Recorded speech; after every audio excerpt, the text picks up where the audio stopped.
I think it's no secret that this has been a very weird year for tech. We usually complain about TechTember because of iPhone and TechTober because of Apple launches along with Pixels, but it seems manufacturers this year are really gearing up into earlier launch cycles in order to put their offerings ahead of Apple. We first saw it with Samsung, who went from launching its Galaxy Note around September to now having me here in July. Yes, this is Paris, for its foldables. I know, hotel room videos for the win. Thing is, Google seems to be the next company to change things dramatically.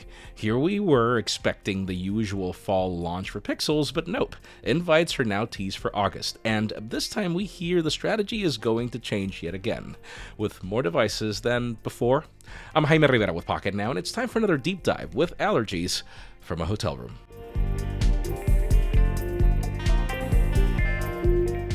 Guys, sorry, been battling with a horrible cold for the last 3 days, so bear with me.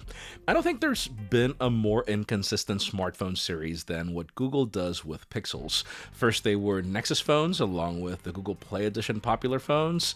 Then it started doing two variants of the Pixel with the regular and the XL, which then died with the Pixel 5 series.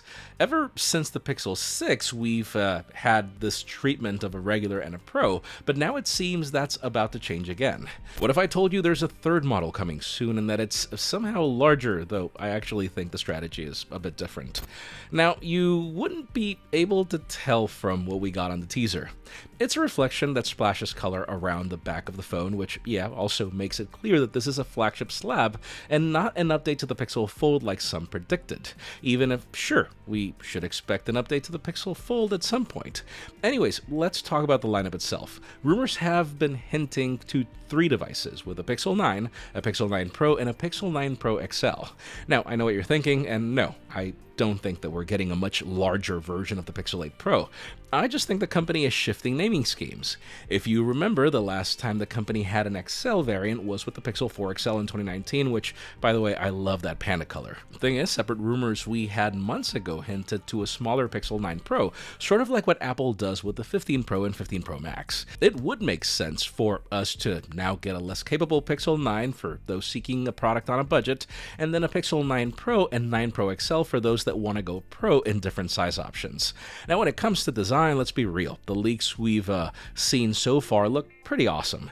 Initially, OnLeaks revealed what was believed to be the Pixel 9 Pro XL with dimensions of 162.7mm by 76.6 by 8.5, similar to the Google Pixel 8 Pro. It's designed differs significantly from past Pixels, though, featuring a flat look reminiscent to the Galaxy S24 Ultra. The camera setup appears more compact, and the main sensor looks larger, possibly indicating a variable aperture lens. Shortly after, OnLeaks revealed renders of what could be a Pixel 9 Pro, which he initially labeled as the regular Pixel 9. This model is smaller in dimensions with 152.8mm by 71.9 by 8.5 and includes a triple camera system, possibly with a telephoto lens and a temperature sensor like the Pro model. These renders suggest a design similar to the Pixel 9 Pro XL, but in a compact form, which, makes total 9 Pro logical sense. Later, real-life images surfaced reinforcing the authenticity of the leaked renders. Anyone wondering how the base Pixel 9 will look? Well, it seems to have similar dimensions to what the smaller Pixel 9 Pro offers, but with a slightly reduced display size and thicker bezels. Recently, hands-on videos of the Pixel 9 were released, showcasing its flat-edge design and a new pink color option. The non-Pro Pixel 9 retains the glossy finish at the back, while the Pro models feature a matte finish frosted in glass.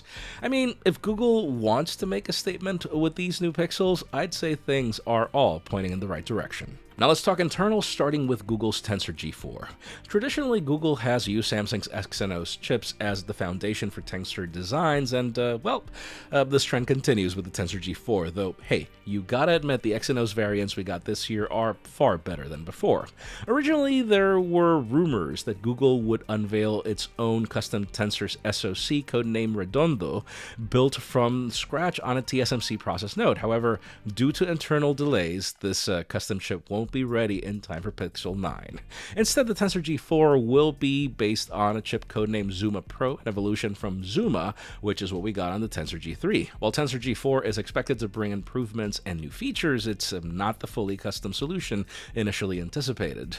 One noticeable enhancement with Tensor G4 is the inclusion of Samsung's 5400 modem, which promises faster speeds and greater power efficiency compared to the previous iterations. These upgrades are expected to be available across all models in the Pixel 9 series, and I guess we'll have to wait and see what that Redondo chip will do in the future, because we have no information right now. Now, as for the rest of the specifications, things get interesting. Leaked images suggest the Pixel 9 Pro could come with 16 gigs of LPDDR5 RAM from Micron and 128 gigs of Samsung storage. I know, seriously Google, what year is this with 128 gigs? But anyways, the separate rumors that hinted to 12 gigs of RAM on the base Pixel 9 do validate the possibility of a 9 Pro with 16 gigs, though yeah, all models with 128 gigs of storage.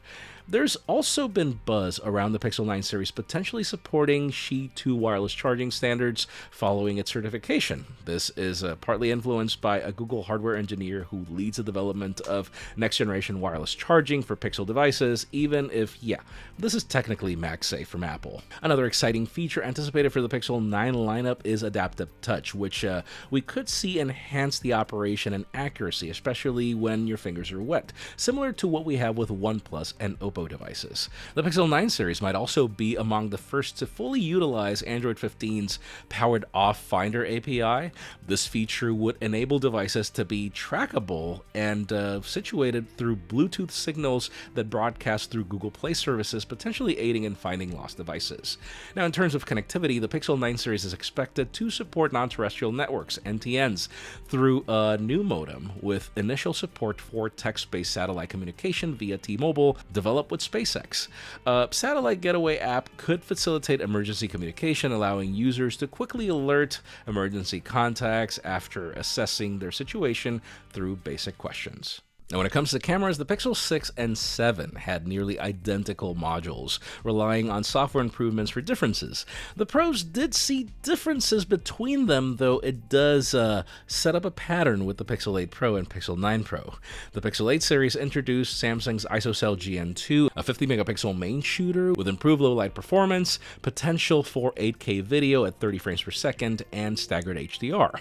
It's expected for the 9 series to retain this main camera, however, it's uncertain if the ultra-wide lens and the base Pixel 9 will see an upgrade.